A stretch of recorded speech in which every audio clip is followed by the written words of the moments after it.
On Sunday, so-called MAGA loyalists gathered in Arizona for a memorial service of sorts in honor of Charlie Kirk, a week and a half after he was fatally shot at a campus in Utah. In what has been a uniting event for the right, sentiments about political retribution and violence have been at an all-time high, stoked by the leaders at the top of that party. Those inclinations were amplified during this divisive event, which was as much political rally and vengeance tour as memorial. And the top voices of MAGA made horrific claims and called for more division and more violence. No one, of course, was more divisive than Donald, who took the opportunity to reject unity and embrace hate and vengeance. He said this himself. He said he hates his enemies. Take a look at what he had to say. In that private moment on his dying day, we find everything we need to know about who Charlie Kirk truly was. He was a missionary with a noble spirit and a great, great purpose. He did not hate his opponents. He wanted the best for them. That's where I disagreed with Charlie. I hate my opponent, and I don't want the best for them. I'm sorry. I am sorry, Erica. But now Erica can talk to me and the whole group, and maybe they can convince me that that's not right, but I can't stand my opponent. Well, that's fair. We can't stand you either, you miserable creep. What a way to honor somebody you pretend to care about, right? Disagree with something he allegedly held sacred. Forgiveness. Mock him. Mock that very idea. Donald, of course, had to let us know exactly who his political enemies are, or at least his perceived political enemies, those people he feels are responsible for this whole ordeal. Take a look at his threats towards the so-called radical left. Because you can't let that happen. You can't let that happen. Can't let it happen to a country. The Department of Justice is also investigating networks of radical left maniacs who fund, organize, fuel, and perpetrate political violence. And we think we know who many of them are. Do you really? Before I respond, I want to fact check Donald first, so give me a few hours. In the wake of the shooting, NBC News reports that there is absolutely zero evidence linking Charlie Kirk shooter to left-wing ideology or left-wing groups, radical or otherwise. Zero. But Donald Trump is not one to let facts get in the way of a good story.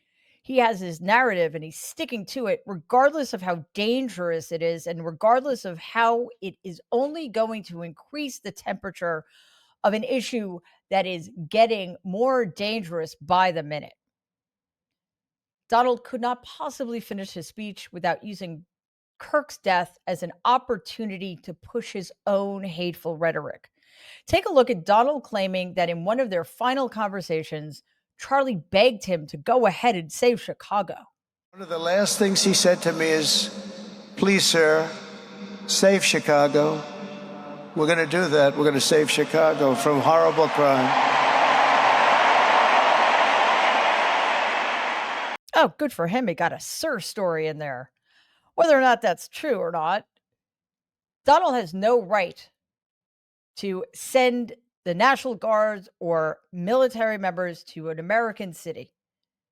Is he going to do it anyway? Well, we know for a fact that he hasn't done it in Chicago yet, despite his threats, because he's afraid of Illinois Governor J.B. Pritzker. So he's going to go to a blue city in a red state because he's a coward. But before we go on, we have to fight against hatred and division in this country. So please like and share this video. And if you believe in our mission, please subscribe to our channel if you're with us.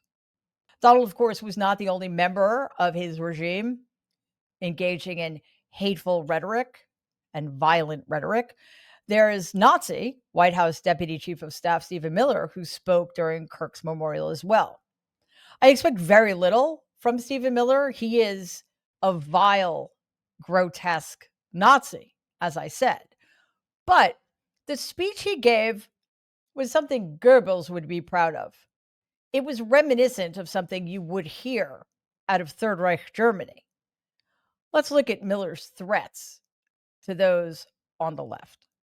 The light will defeat the dark. We will prevail over the forces of wickedness and evil. They cannot imagine what they have awakened. They cannot conceive of the army that they have arisen in all of us. Because we stand for what is good, what is virtuous, what is noble.